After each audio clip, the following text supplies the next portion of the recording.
یہ یہاں فتنہ مال کا تذکرہ چل رہا ہے۔ مال اللہ کی طرف سے عطا کردہ ایک نعمت بھی ہے، مال اللہ کا فضل بھی ہے۔ مال کو قرآن نے حسنہ سے بھی تعبیر کیا، ربنا آتنا فی الدنیا حسنہ، حسنہ بھی بن سکتا ہے۔ وابتغوا من فضل اللہ، جاؤ اللہ کا فضل تلاش کرو، مال فضل بھی بن سکتا ہے۔ وَإِنَّهُ لِحُبِّ الْخَيْرِ لَشَدِيدٌ، یہ مال کی محبت میں بڑے سخت ہیں، خیر بھی ہے۔ تو چاہیں تو اس مال کو اپنے لیے نعمت بنا لیں، مولا کا فضل بنا لیں، حسنہ بنا لیں، آخرت سنورنے کا ذریعہ بنا لیں، آخرت بنانے کا وسیلہ بنا لیں، اور چاہے اس مال کو فتنے کا ذریعہ بنا دیں۔ اب انسان کا طرز عمل ہے کہ وہ کیا طرز عمل اختیار کرتا ہے۔ جیسا طرز عمل اختیار کرے گا، مال وہی صورت اختیار کرے گا، سام بھی بن سکتا ہے اور نجات دہندہ بھی بن سکتا ہے۔ حضرت احمد بن عامر رحمۃ اللہ علیہ فرمان لگے، ہم زمانہ طالب علمی میں اپنے استاد کے ساتھ قبرستان جا رہے تھے ایک میت کو دفن کرنے کے لیے، تو راستے میں دیکھا کہ کتے آپس میں پیار محبت سے کھیل رہے ہیں، اچھل کود رہی ہیں، کھیل رہی ہیں، ایک دوسرے سے چمٹ رہے ہیں۔ تو ہمارے استاد نے کتوں کی طرف اشارہ کر کے کہا، دیکھا کیسے اچھے اخلاق سے آپس میں رہ رہے ہیں، خوش خرم محبت پیار کے ساتھ۔ فرمایا ہم جب واپس آئے تو اللہ کی شان کسی نے مردار پھینک دیا تھا، اب کتے اس کو کھانے میں حرص کرنے میں ایک دوسرے سے لڑ رہے ہیں، ایک اس کو کاٹ رہا ہے، ایک اس کو بھونک رہا ہے، ایک اس کو کاٹ رہا ہے، ایک اس کو کاٹ رہا ہے۔ تو ہمارے استاد نے پھر اشارہ کیا، دیکھو جب تک ان کے پاس دنیا مردار نہیں تھی محبت سے رہ رہے تھے، اور جب دنیا مردار بیچ میں آ گئی تو حرص نے ان کو ایک دوسرے کا دشمن بنا دیا۔ جب اس دنیا مردار کی محبت پیدا ہو جائے گی تو پھر بھائی بھائی دستے گریبان ہو جائیں گے، بہن بھائی لڑیں گے، پھر ہر شخص کے اندر زمینوں پر، جاگیروں پر، بالوں پر، وراثت پر نفرتیں آئیں گی، مال فتنہ بن جائے گا۔ یہ حرص مردار دنیا کی محبت دل میں نہ ہو تو بھائی بھی اکٹھے، بہنیں بھی اکٹھے، خاندان بھی اکٹھا۔ یہ عدالتوں میں جائیں تو پتہ چلے گا بھائی آپس میں دونوں لڑ رہے ہیں، کیس ہو رہا ہے زمین پر، بہن نے بھائی پہ کیس کیا ہوا وراثت پر، اس نے میرا مال نہیں دیا، اس تاجر ایسا ہے دبا کے بیٹھا ہے، گھر بڑا بنا لیا، پیسے اکٹھے کر لیے سب کچھ، لیکن میرا مال دبا کے بیٹھا ہے۔ یہ تو یہ مال کی حرص محبت جب آتی ہے تو پھر نفرتیں ہیں، پھر اختلاف ہے، پھر قتل و غارت ہے، سب کیوں اغوا کیے جاتے ہیں؟ مال کی محبت ہے نا، دوسروں کی جانوں سے کھیلا کیا جاتا ہے، ڈاکے مار کے کیوں دوسروں کی جانوں کو خطرہ میں ڈالا؟ مال کی محبت ہے۔ تو مال کا ایک پہلو فتنہ، اور فتنہ برپا کر دیا اس نے۔ ہاں تو جب تک ان کتوں کے درمیان مردار چیز نہیں تھی محبت سے رہ رہے تھے، اور جب مردار آئی تو ایک دوسرے میں بھونکنے لگ گئے، نفرتیں لڑنے لگ گئے۔ تو فرمایا استاد محترم نے اشارہ کیا، بیٹے دنیا کی محبت دل میں نہ لینا، اگر یہ آ گئی تو پھر کوئی ساتھ نہیں رہے گا۔ یہ حرص ایک ایسی بلا ہے، اس لیے پیارے رسول صلی اللہ علیہ وسلم نے فرمایا، واللہ ما الفقر اخشى علیکم ولکن اخشى ان تبسط علیکم الدنیا، مجھے تمہارے بارے میں یہ اندیشہ نہیں کہ تم فقیر بن جاؤ گے، تم پہ فقر آ جائے گا، اس کا اندیشہ نہیں ہے۔ اندیشہ یہ ہے کہ تم پر دنیا کی وسعت ہو جائے گی، کما بسطت علی من کان قبلکم، جیسے پہلے قوموں پر دنیا کی خوشحالی بڑھ گئی، دولت بڑھ گئی، دنیا کے وسائل بڑھ گئے، فتنافسوها کما تنافسوها، تم دولت کے حرص میں ایک دوسرے سے سبقت کرو گے جیسے انہوں نے سبقت کی، فتہلککم کما اہلکتم، تو یہ دنیا تمہیں ہلاک کر دے گی جیسے پہلوں کو اس نے ہلاک کیا۔ 20 سال 40 سال پیچھے جائیں تو کیا مسلمانوں کے پاس اتنی دولت تھی؟ ہمارے گھروں میں اتنا مال دولت تھا، لیکن آپ یہ دیکھیں کہ 20 سال پہلے کیسے خاندان جڑے ہوئے تھے، کیسے بھائی بھائی کے لیے جان دیا کرتا تھا، بہن بھائیوں میں کیسے سچی محبت تھی، کیسا آپس میں پیار اور الفت تھا، کیسے ایک خاندان، گھر، بلکہ پورے شہر، پورے علاقے ایک کنبے کی مانند ہوا کرتے تھے، ایک گھرانے کی مانند ہوا کرتے تھے۔ ایک بستی کا آدمی دوسرے بستی کونے والے کو بھی جانتا تھا، اس کا کیا حال ہے، طبیعت کیسی ہے، بیمار تو نہیں ہے، کیسا ہے، سب کو پتا۔ تو نبی کی بات تو ٹھیک ہے نا، میرے نبی تو نباز ہے امت کا، سب سے بڑے طبیب ہیں۔ فرمایا یہ فتنہ بن کے آئے گی جب دلوں میں محبت آئے گی، ہرس، میرا پیٹ بھر جائے، میرا گھر میں آ جائے دولت، میرا زندگی کا اسٹیٹس اچھا ہو جائے، میرے اولادیں پڑھ جائیں، دوسروں کا چاہے گھر برباد ہی کیوں نہ ہو، بھائی کا گھر برباد ہی کیوں نہ ہو، بہن کا گھر تباہ ہی کیوں نہ ہو، دوسرے بیچارے کی زندگی خراب ہی کیوں نہ ہو، میرا پیٹ بھرنا چاہیے۔ تو پھر ماتحت اپنے مالکوں کے دشمن بنیں گے، مالک اپنے ماتحتوں کے دشمن بنیں گے۔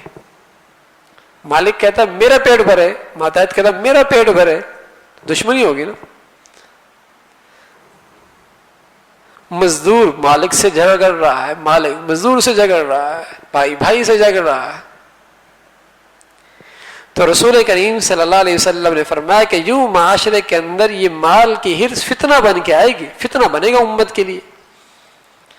ایک موقع پر رسول کریم صلی اللہ علیہ وسلم نے فرمایا کہ اگر کسی بکریوں کے ریوڑ میں 2 بھیڑیے چھوڑ دیے جائیں تو وہ 2 بھیڑیے بکریوں کے اس ریوڑ کا اتنا نقصان نہیں کریں گے جتنا انسانوں کے معاشرے کے اندر مال کی محبت اور جاہ، عزت، میری واہ واہ ہو جائے۔ یہ 2 چیزیں جتنی انسانی معاشرے کو برباد کریں گی، اتنی بھیڑیے نقصان نہیں پہنچائے گا بکریوں کو جتنا اگر معاشرے کے اندر کوئی یہ تک جذبہ موجود ہے کہ میری واہ واہ ہو، میں اوپر رہوں، میرا سب کچھ، میری عزت ہو اور میں مالدار بن جاؤں۔ یہ 2 چیزیں ایسی ہیں، فرمایا یہ تو انسانی معاشرے کو برباد کر دے۔ اس لیے آپ علیہ الصلوۃ والسلام نے خبردار کیا اور فرمایا لِكُلِّ أُمَّةٍ فتنہ، ہر امت کا کوئی نہ کوئی خاص فتنہ ہوتا ہے جس میں وہ مبتلا ہوتی ہے۔ وہ فتنۃ امتی المال، میری امت کا فتنہ مال ہے، مال کے اندر پڑے گی۔ رسول کریم صلی اللہ علیہ وسلم فرمایا کرتے تھے 2 چیزوں سے لوگ نفرت کرتے ہیں، نہ آئے، ایک موت، حالانکہ فرمایا موت ان کے لیے تو بہت بہتر ہے، بہت سے فتنوں سے بچ جائیں گے، بہت سارے فتنوں سے بچ جائیں گے۔ اور دوسرا فرمایا وَيَكْرَهُ قِلَّةَ الْمَالِ، کہ مال تھوڑا نہ ہو۔ فرمایا وَقِلَّةُ الْمَالِ أَقَلُّ لِلْحِسَابِ، مال تھوڑا ہوگا تو حساب تھوڑا ہوگا۔ لیکن کہاں سمجھ میں آتی، یہ تو انہیں سمجھ میں آیا جنہیں مرنے کی 100% یقین ہو۔ ہم تو کہتے ہیں یہاں سیٹ ہو جائے وہاں دیکھی جائے گی، یہاں سیٹ ہونا چاہیے، یہاں خواہشات پوری ہونی چاہیے۔ تو فرمایا کہ اس کو پسند کرتے ہیں۔ تو میرے عزیزو، مال فضل بھی بنا سکتے ہیں اپنے حق میں، نعمت بھی بنا سکتے ہیں، حسنہ بھی بنا سکتے ہیں، خیر بھی بنا سکتے ہیں، اور فتنہ بھی ہو سکتا ہے۔ اب یہ مال فتنہ کیسے بنتا ہے؟ فرمایا پہلی چیز کہ انسان مال و دولت میں ایسا مبتلا ہو جائے، اس کے کمانے میں، اس کے سلسلے میں ایسا مصروف ہو جائے کہ عن ذکر اللہ، یا ایھا الذین آمنوا لا تلہوا، اللہ کی یاد ہی بھول جائے، اللہ ہی یاد نہ رہے۔ نماز پڑھ لیں یا ٹائم نہیں ہے، ارے تم پیدا کس لیے ہو؟ کمانے کے لیے. پاک نہیں ہوں میں. ارے اس ناپاکی کی حالت میں تیری موت آ جائے گی تو کیا ہوگا؟ فرشتے نہیں قریب آئیں گے تیرے، شیاطین قریب ہوں گے، کلمہ بھی نصیب نہیں ہوگا. آج مال کی مشغولیت ایسی ہے کہ اللہ کی یاد کے لیے فرصت نہیں ہے اس کے پاس، فرائض دینی ادا کرنے کی فرصت نہیں ہے، تلاوت قرآن سیکھنے کی فرصت نہیں ہے، اللہ کو اللہ یاد کرنے کی فرصت، اللہ کو یاد کرنے کی فرصت نہیں ہے. فرمایا اس کی نحوست سے بھی یہ مال فتنہ بنتا ہے. دوسری بات فرمائی کہ اس میں جو اللہ کا حق ہے، بندہ وہ مال اللہ کا حق ادا نہ کرے. مال میں مخلوق کا بھی حق ہے، خالق کا بھی حق ہے. جب اس کے اندر کوتاہی کرے گا تو یہ مال وبال بنے گا، فتنہ بنے گا، نعمت نہیں بنے گی. تیسری بات فرمائی کہ جب تمہیں مال مل رہا ہے، جب مال مل رہا ہے تو قارون کی زبان نہ بولا کرو کہ یہ تو میرا اپنا کمال ہے، میری اپنی محنت ہے. انما اوتیت علی علم عندی، یہ قارون کی زبان ہے. کہنے لگا مجھے ملا ہے اس لیے کہ میری اپنی ڈگریاں بہت تھیں، علم بہت تھا میرے پاس، میں نے بڑی محنت کی، بڑا میں نے پڑھا، میرا علم تھا جس کی وجہ سے میں نے مال کمایا ہے. یوں کہو گے تو اللہ کی اس مال کی نعمت کی نقدری ہوگی، یہ مال وبال بن جائے گا. یوں کرو یہ میرے مولا کا فضل ہے، میں تو اس کے لائق نہیں تھا، اللہ نے مجھے یہ نعمت دے دی ہے. رزق کے جتنے دہانے اللہ نے تمہارے لیے مسخر کر رکھے ہیں، کاروبار کی آمدنی کے جتنے طریقے تمہارے لیے سہولت کے بن رکھے ہیں، تمہارا دل کہے کہ یہ خاص میرے اللہ کا فضل ہے، اگر نہ چاہے تو میں بھی روڈوں پر جوتیاں اٹھا کے چٹکا رہا ہوں گا، اور میں بھی لوگوں کے سامنے بہکاری بن کے مانگ رہا ہوں گا. میرے کوئی جیسے کہیں کہ عقاب کے پر نہیں لگی ہوئی ہے، اور بھی بہت سارے لوگ عقل والے ہیں، ہاتھوں والے ہیں، زبان والے ہیں، پاؤں والے ہیں، بھیک مانگ رہے ہیں.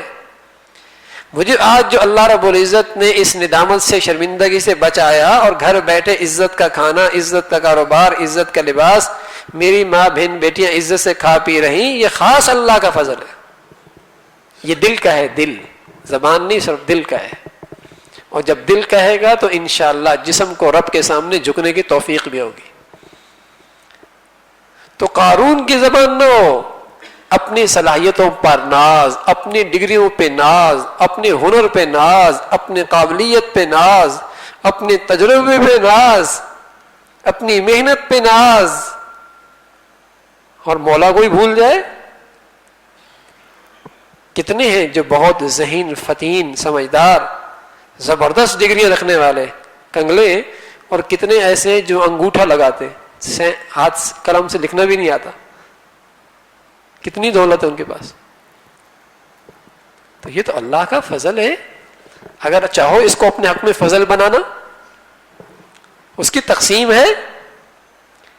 اس لیے جو اللہ دے رہا ہے، اچھا کھلا رہا ہے، پلا رہا ہے، رہائش دے رکھی ہے، کاروبار کے، روزگار کے مواقع فراہم کر رکھے، دل کہے اے اللہ تیرا فضل ہے، تیرا احسان ہے، تیرا کرم ہے مجھ پر، تو یہ کرے. اللہ کے اس انعام کا انکار نہ کریں، ورنہ یہ مال وبال بن جائے گا. تیسری چیز، مال اس وقت وبال بنتا ہے کہ جب بندہ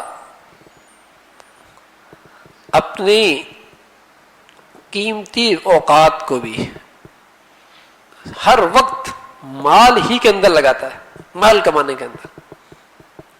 یہ تو ٹھیک ہے، کچھ وقت مال کمائے، کاروبار کرے، 8 گھنٹے 12 گھنٹے ٹھیک ہے، لیکن اللہ کے بندو کچھ کام گھر کا بھی دو، کچھ وقت اللہ کے دین کے لیے بھی دو، اللہ کی عبادت کے لیے. یہ نہیں کہ 12 گھنٹے وہاں لگا کے آئے، 12 گھنٹے گھر کے اندر بھی وہی لگی ہوئی ہیں، نہ بچوں کا حق، نہ بیوی کا حق، نہ اپنے جسم کا حق، نہ عبادت، نہ خدا کا حق. تو اس صورت کے اندر بھی وہ مال وبال بنتا ہے، فتنہ بنتا ہے. تقسیم کار ہو ٹھیک ہے، محنت بھی کریں، حکم ہے محنت کرنے کا، کوشش بھی کریں، لیکن ہر وقت اسے سوار کر کے نہ رکھیں. اور سب سے اہم بات کہ مال کے اندر قناعت کا مطلب یہ ہوتا ہے کہ لاکھ ہو تو اس پر بھی کافی ہو، کروڑ ہو تو اس پر بھی کافی ہو. جتنا اللہ نے سہولت کے ساتھ رزق کے حلال کے راستے سے دے دیا، دل و جان سے اس پہ راضی ہو جائے. قناعت اگر یہ کرو گے تب بھی یہ مال نعمت بنے گا، وبال نہیں بنے گا، فتنہ نہیں بنے گا. اور ایک یہ کہ مال کماتے ہوئے اپنی نیت ٹھیک کر لو. کیا کہ مال اس لیے کما کر رہا ہوں کہ اللہ کے اور اللہ کی مخلوق کے حق ادا کر سکوں. بیوی بچوں کے میرے اوپر حق ہیں، میری ذات کے، میرے جسم کے میرے اوپر حق ہیں، اللہ کے میرے اوپر حق ہیں. ان حقوق کی ادائیگی کے لیے مال کما رہا ہوں. صحیح نیت سے کریں، اللہ کے دین پہ خرچ کروں گا، صحیح نیت سے کریں. یہ تمہارے لیے پھر نعمت بن جائے گا، مال فضل بن جائے گا، عبادت بن جائے گی.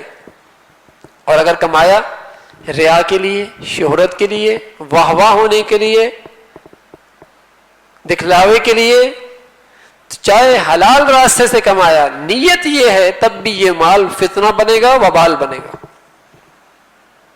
نیت ٹھیک ہو کہ کیوں کما رہا ہوں، اللہ راضی ہو جائے، مخلوق خدا کے حق ادا ہو جائیں، انشاءاللہ دین کی بھی خدمت کروں گا اور اپنی ضروریات بھی پوری کروں گا.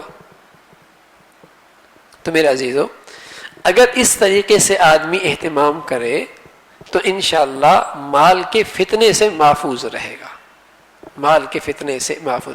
تو خلاصہ یہ ہوا کہ حلال جگہ سے کمائے، حلال جگہ پہ خرچ کرے، اللہ اور اللہ کی مخلوق کا حق ادا کرے، اوقات عبادت الگ کر دے، نیت ٹھیک کرے. ان نیتوں کے کرنے سے یہ مال نعمت بنے گا، اللہ کا فضل بنے گا، آخرت سنوارنے کا ذریعہ بنے گا. تو میں عرض یہ کر رہا تھا کہ مال اپنے ذات میں بری چیز نہیں ہے. ہر شخص کا طرز عمل اسے اچھا اور برا بنا دیتا ہے. اگر طرز عمل ٹھیک ہے تو مال اللہ کی نعمت ہے، اور اگر طرز عمل ٹھیک نہیں تو یہ مال باعث زحمت ہے. اللہ عمل کی توفیق نصیب فرما دے. الحمدللہ رب العالمین والصلاة والسلام علی سیدنا محمد وعلی آلہ واصحابہ اجمعین. اللہم لک الحمد کلہ ولک الشکر کلہ، اللہم لک الحمد کلہ ولک الشکر کلہ. نستغفر اللہ نستغفر اللہ نستغفر اللہ. صلی اللہ علی سیدنا محمد وعلی آلہ واصحابہ اجمعین برحمتک.